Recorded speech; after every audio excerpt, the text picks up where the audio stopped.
My mother-in-law gave me a useless store, but a hidden safe inside changed everything. The morning sun filtered through the dusty windows of the little shop, casting long shadows across its worn wooden floors. It was my first day as the reluctant owner of Mabel's Treasures, a name that felt more like a cruel joke than an invitation to prosperity.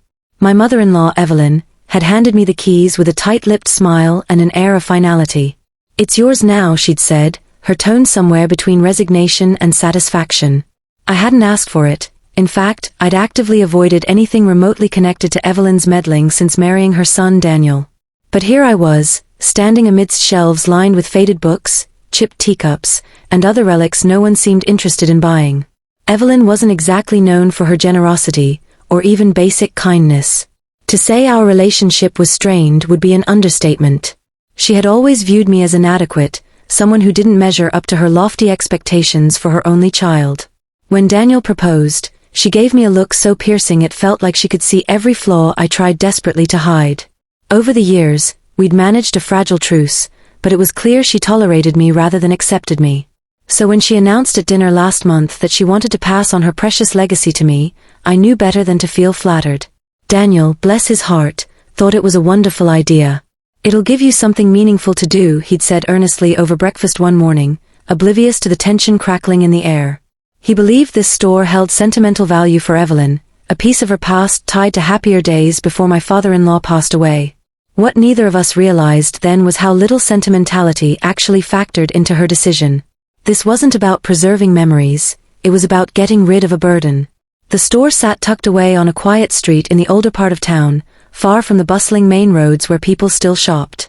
Its exterior bore all the hallmarks of neglect: peeling paint, cracked window panes, and a sign that creaked ominously in the breeze. Inside wasn't much better. The inventory looked like it hadn't been touched in decades: moth-eaten scarves draped over rusting coat racks, porcelain figurines missing limbs, and stacks of yellowed magazines piled precariously in corners. A faint musty smell lingered everywhere, clinging stubbornly despite my attempts to air out the space. I spent hours sorting through the mess, trying to make sense of what was salvageable and what should go straight to the dumpster. Every item carried whispers of another era, stories left untold by those who once cherished them. Yet none of these treasures sparked any interest in potential buyers. The few customers who wandered in were either curious tourists or elderly neighbors reminiscing about times long gone. No one made a purchase. Not once. As days turned into weeks, frustration bubbled inside me. Why had Evelyn done this? Was it some twisted test to prove I couldn't handle responsibility? Or worse, did she think I needed charity disguised as opportunity? The questions gnawed at me late into the nights, keeping me awake while Daniel slept peacefully beside me. He remained optimistic, encouraging me to keep going, but his faith only deepened my guilt. How could I tell him I hated every second of this? One particularly dreary afternoon, rain drummed steadily against the roof, amplifying the emptiness of the store. Business had been non-existent, and I found myself pacing aimlessly among the clutter, searching for something. Anything. My gaze landed on an old roll-top desk tucked in the back corner, partially hidden behind a towering stack of dusty photo albums. It was the kind of furniture you might find in a Victorian parlor, ornate yet practical, though time had not been kind to it. Its surface was scratched, and one leg wobbled precariously. Curiosity got the better of me. I dragged the desk forward, clearing away cobwebs and debris. As I opened the roll-top, a cloud of dust erupted, making me cough violently. Inside, papers were scattered haphazardly: receipts, letters, scraps of notes written in faded ink. Most appeared mundane, receipts for items purchased decades ago or hastily scribbled reminders. But buried beneath the chaos was something unusual: a small brass key taped to the underside of the desktop. My pulse quickened. Keys like this usually meant locked compartments or safes, and judging by the craftsmanship of the desk, there was bound to be more hiding within. I ran my hands along the edges, feeling for seams or latches. After several minutes of fumbling, I discovered a nearly invisible panel near the bottom drawer.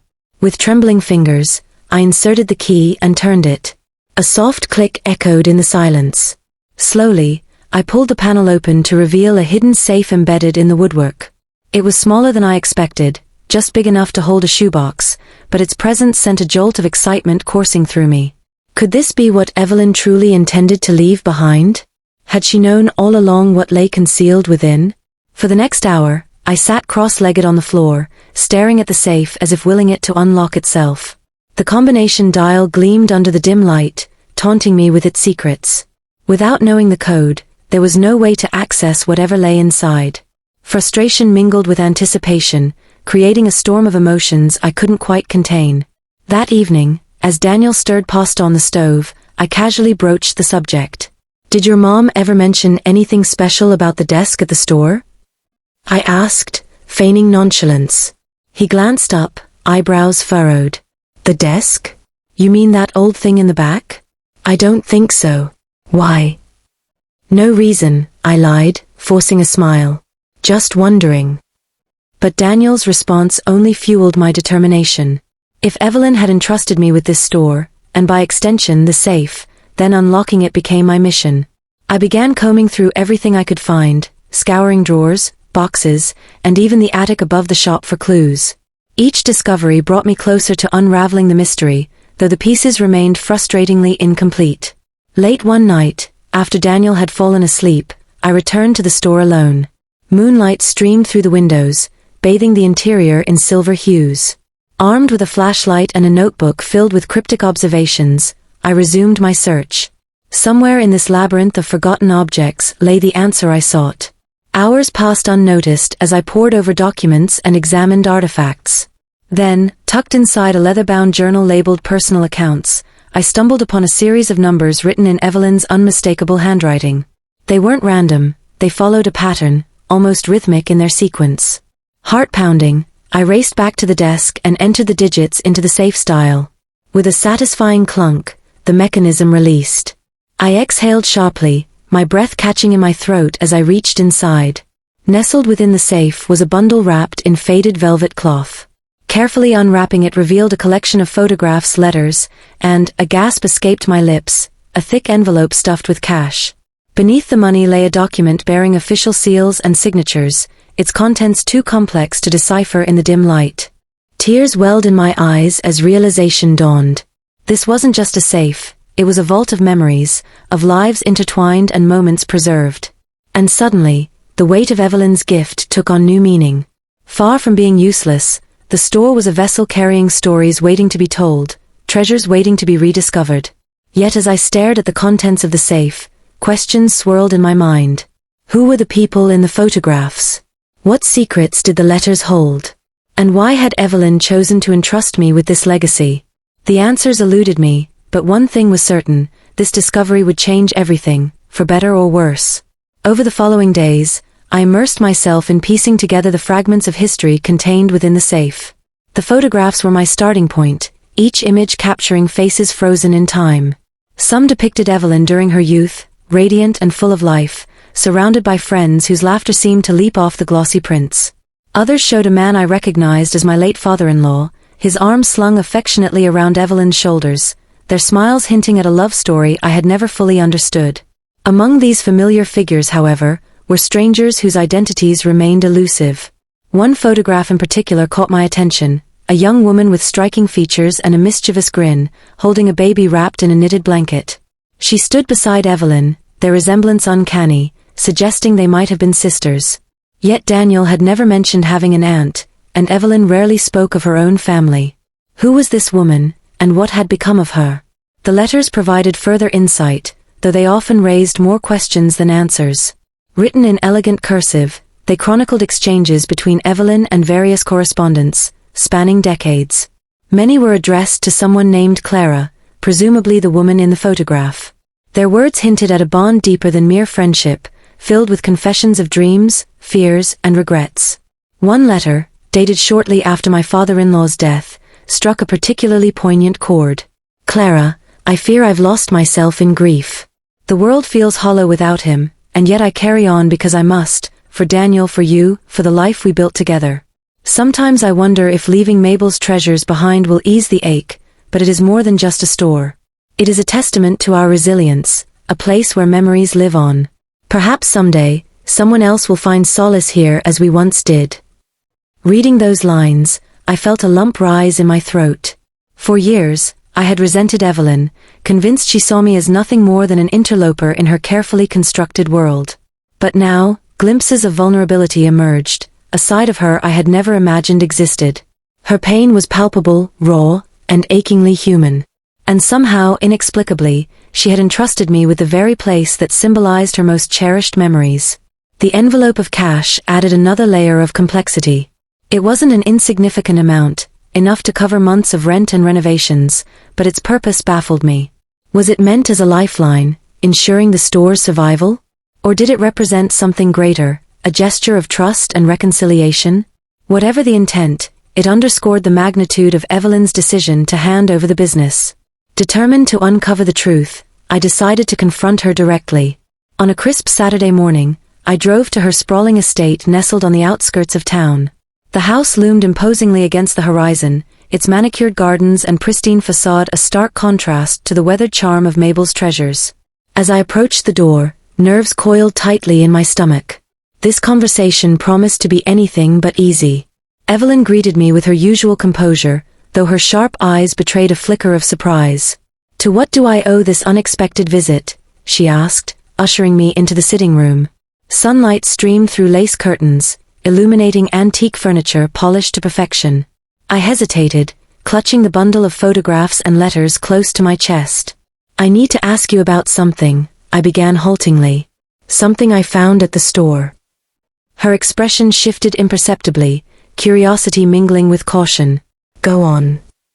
Taking a deep breath, I laid the items on the coffee table between us. "There's a safe hidden in the roll-top desk. Inside were these." I gestured toward the photographs and letters, watching closely for her reaction. For a moment, Evelyn said nothing, her gaze fixed intently on the objects before her. Then slowly, she picked up the photograph of the young woman and sighed. "Clara," she murmured softly, almost reverently. Tears glistened in her eyes, unshed but undeniable. "Who is she?" I ventured gently. "And why haven't I heard about her before?" Evelyn leaned back in her chair, her posture rigid yet weary. "Clara was my sister," she admitted finally, her voice tinged with sorrow. "We were inseparable growing up, two halves of the same soul. But life took her away from me." She paused, collecting herself before continuing. "When Clara married, she moved to another city. We stayed close, writing letters regularly, sharing every triumph and hardship. But then, tragedy struck.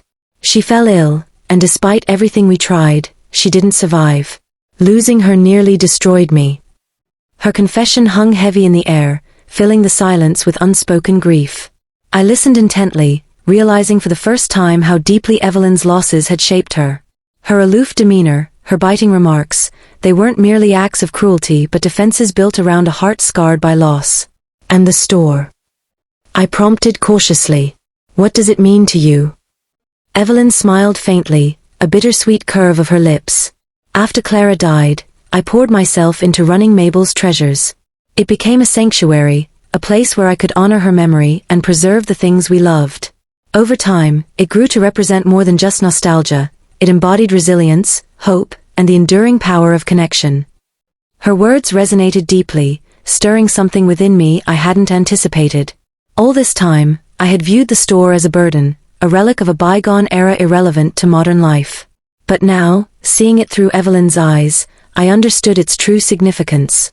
It wasn't just a building filled with dusty trinkets, it was a living tribute to love, loss, and the indomitable spirit of those who came before. Still, one question lingered. "Why give it to me?" I asked, voicing the uncertainty that had plagued me since taking ownership. "You barely tolerate me. Why entrust something so precious to someone you don't trust?" Evelyn regarded me steadily, her gaze piercing yet softened by vulnerability. "Because despite everything," she said quietly, "you remind me of Clara. Your determination, your strength, you possess qualities I admired in her. And perhaps I hoped you might bring new life to the store, breathe fresh purpose into its walls." Her admission stunned me, rendering me momentarily speechless. Never had I imagined Evelyn capable of such introspection, let alone expressing it openly. In that instant, barriers crumbled, revealing the fragile humanity beneath her steely exterior. We talked for hours, delving into memories and emotions long suppressed. By the time I left, the weight of resentment I had carried for years had lifted, replaced by a newfound understanding and respect. Evelyn wasn't perfect, far from it, but she was human, flawed and beautiful in her complexity. Returning to Mabel's treasures, I felt a renewed sense of purpose.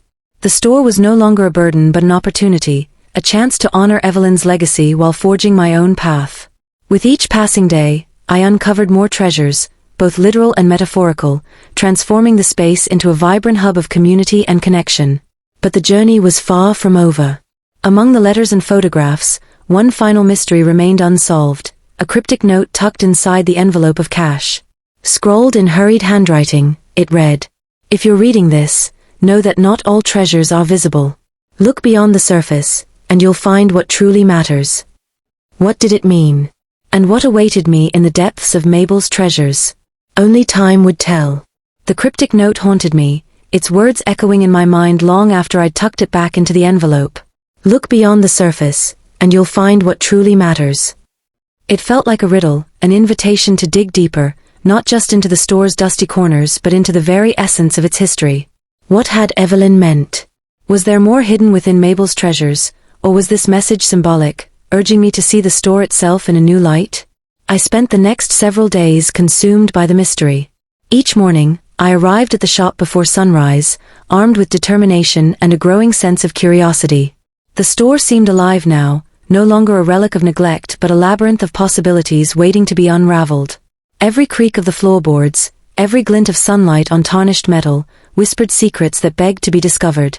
My first step was to revisit the items already uncovered. I spread them across the counter, arranging photographs and letters chronologically, searching for patterns or overlooked details.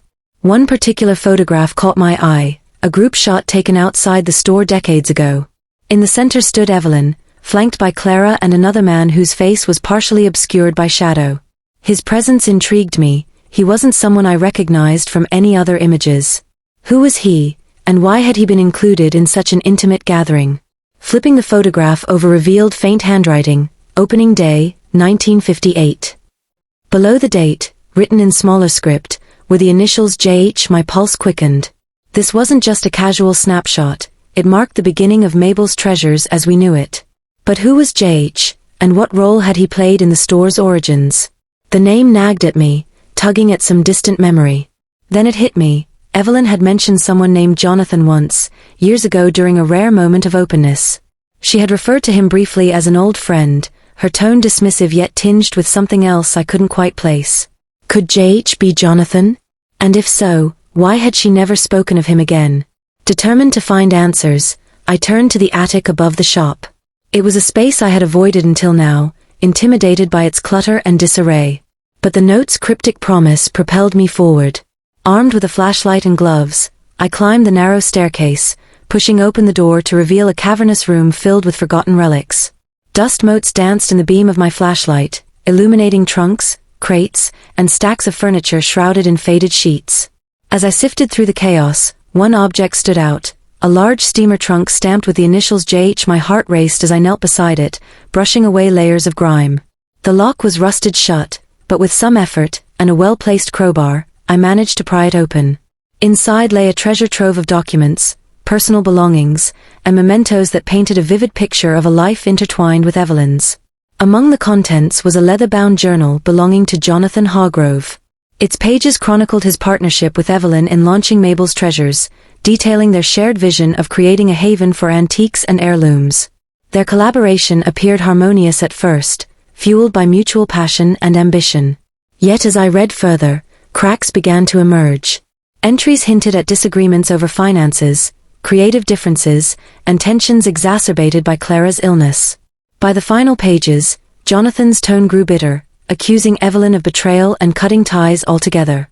But buried beneath these revelations was something far more profound, a series of sketches and blueprints depicting architectural modifications to the store. They weren't ordinary renovations, they suggested hidden compartments, secret passageways, and even a second safe concealed somewhere within the building. Jonathan's notes implied these features were designed not only for storage but also as safeguards against potential threats. A chill ran down my spine. If the blueprints were accurate, then Mabel's treasures held far more than I had imagined. Somewhere within its walls lay another safe, possibly containing artifacts or documents of immense value. The thought ignited a fire in me, driving me to explore every inch of the store with renewed vigor. Over the following weeks, I became obsessed, combing through the shop with meticulous precision. I measured walls, tapped on floors, and examined baseboards for signs of irregularities. Daniel noticed my growing preoccupation, offering to help when he could, though his busy schedule limited his involvement. Still, his support buoyed me, reminding me that I wasn't alone in this journey. One evening, exhausted from hours of fruitless searching, I decided to take a break. Sitting cross-legged on the floor, I leaned against the roll-top desk, the same desk that had revealed the first safe, and allowed myself a moment of reflection. The store was quiet, save for the soft hum of the overhead lights. As I gazed around, my eyes landed on a section of wall paneling near the fireplace. Something about it seemed off. Pushing myself up, I approached the spot cautiously. At first glance, it appeared seamless, blending perfectly with the surrounding woodwork. But upon closer inspection, I noticed faint scratches along its edges, barely visible unless illuminated at just the right angle. My fingers traced the outline, feeling for grooves or seams. When I pressed lightly, a soft click echoed through the room. With bated breath, I pushed the panel inward, revealing a narrow alcove hidden behind it. Nestled inside was a small iron safe, its surface etched with intricate designs reminiscent of those described in Jonathan's blueprints.